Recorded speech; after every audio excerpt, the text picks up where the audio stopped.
नमस्कार, अम्माज किचनमध्ये तुमचं स्वागत आहे। तर मी आज कारल्याची भाजी करणार आहे। त्याच्यासाठी मी पाव किलो कारले स्वच्छ धुवून कापून घेतले आहेत, बिया काढून बारीक कट करून घेतले आहेत। या भाजीसाठी मी एक वाटण करणार आहे। ओलं खोबरं, कोथिंबीर आणि लसूण याचं वाटण करून घेते।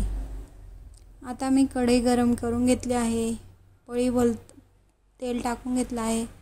तेल गरम झालं की मोहरी, जिरे, 5-6 कढीपत्त्याची पानं। या भाजीमध्ये मी आता 3 मोठे कांदे बारीक कट करून घेतले आहेत, ते टाकून घेणार आहे। कोणाकोणाच्या घरात कारल्याची भाजी आवडत नाही। जर आवडत नसेल तर तुम्ही या प्रकारे कारल्याची भाजी करून पहा, ती अजिबात कडू लागत नाही। कारण आपण ती बारीक कट करून करतो आणि त्याच्यात आपण कांद्याचा वापर केला आहे।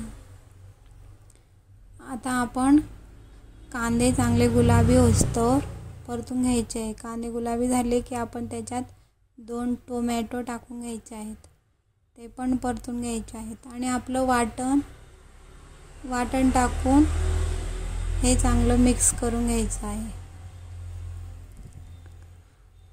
आता आपण याच्यात भाजीसाठी लागणारं मीठ टाकून घ्यायचं आहे, कारण आपली ग्रेव्ही ही लवकर शिजेल म्हणून मी याच्यातच मीठ टाकून घेते।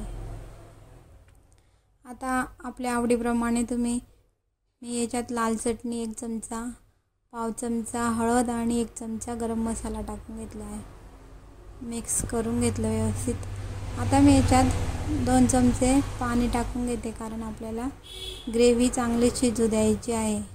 आता ही ग्रेव्ही आपल्याला तेल सुटेस्तोपर्यंत परतून घ्यायची आहे। पाहू शकता तुम्ही ग्रेव्हीला आपलं चांगलं तेल सुटलं आहे। आता आपण याच्यात कारले टाकून घेऊ। कारले टाकून मी हे व्यवस्थित परतून घेतलं आहे आणि आपण कारले बारीक कापले आहेत म्हणून ते पटकन शिजतात। आता मी याच्यामध्ये पाव चमचा साखर टाकून घेतली आहे। साखर टाकल्यामुळे आपली भाजी अजिबात कडू लागत नाही। आता हे चांगलं मिक्स करून मी झाकण ठेवून हे 5 मिनिटं शिजवून घेणार आहे। आता 5 मिनिटात मी झाकण उघडून पाहिलं तर आपली भाजी एकदम छान शिजलेली आहे। पाहू शकता तुम्ही आपली भाजी तयार आहे। तर या पद्धतीने तुम्ही नक्की करून पहा। ही पद्धत आवडलीच कमेंटमध्ये नक्की सांगा।